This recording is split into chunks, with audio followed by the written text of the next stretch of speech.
Hi, we're back again. This is the other album for Robin, made from Recollections Habitat. And this one is different. It has, well, it's darker on the outside. We've got the dark browns versus this one was much lighter. And this one's darker and very earthy, dragonflies, mushrooms, very pretty ferns, lots of gloss there. And over here, instead of using a flower, I used a piece of wood that I got from the scrapbook store. Real cute stuff, and I inked it up a little bit with a walnut stain. And there we go, it's focused in on there.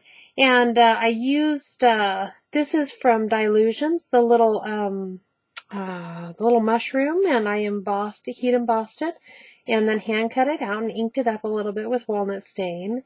And this one, I said on the last video that I had made my own mold of this, but this is actually a Martha Stewart mold, and air dry clay, again, painted and then just kind of dry brushed over with some gold paint. And then this is the same label, and she has her choice of these to put on there to print them out and personalize it. I think I really like this one on here. But of course, I gave her the option because everybody has different tastes, and these are already inked up on the edges with walnut stain. And so there's those. And on the side here, we've got some really pretty ferns that have lots of glossy on them. Very pretty. Look at this butterfly. How pretty is that? So yeah.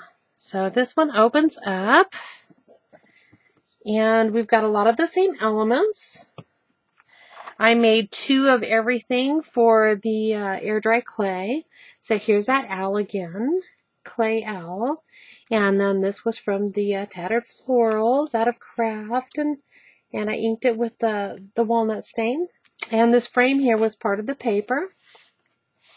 And I just love these mushrooms back here.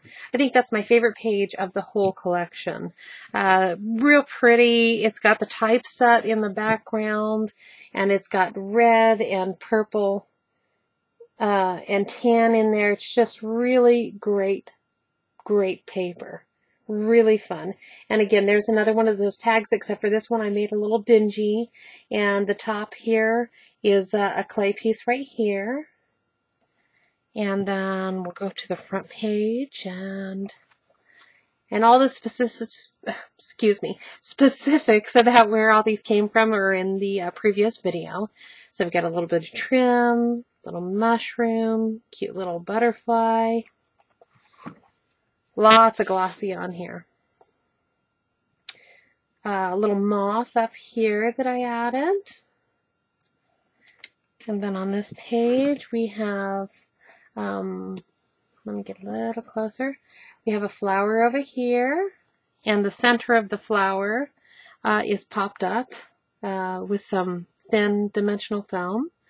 We've got a little keyhole here, clay keyhole.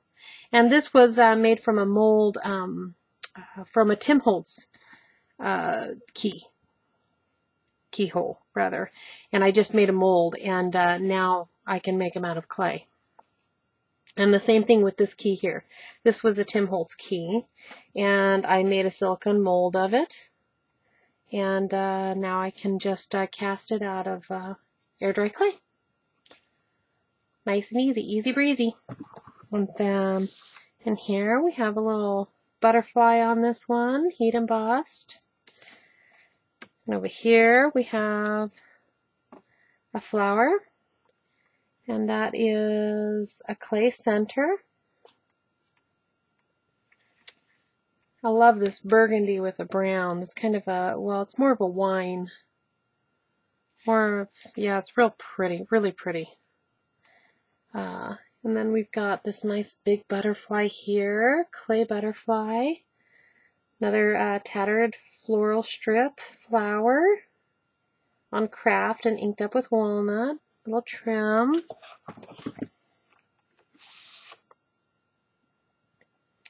there's this, and most of these papers, or just about all of them, I think maybe they all do, they all have this kind of ribbing on there, if you can see.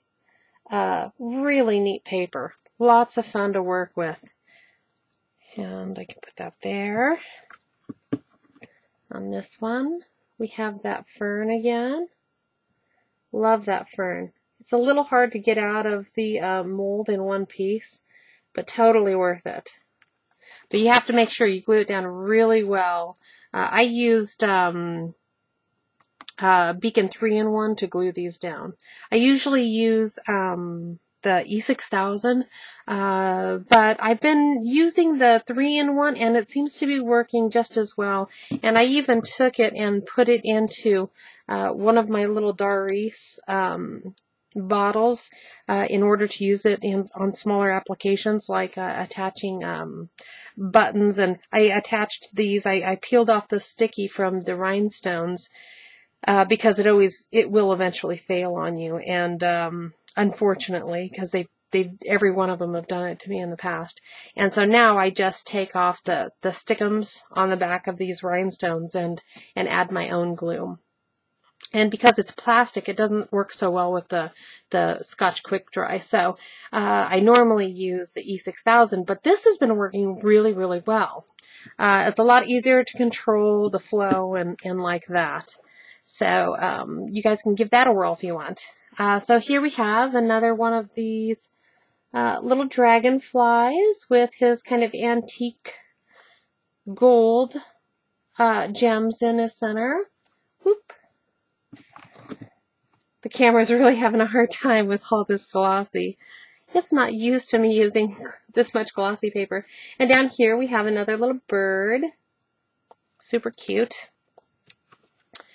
And a nice big mushroom with a clay dragonfly right there. How cute is that little guy?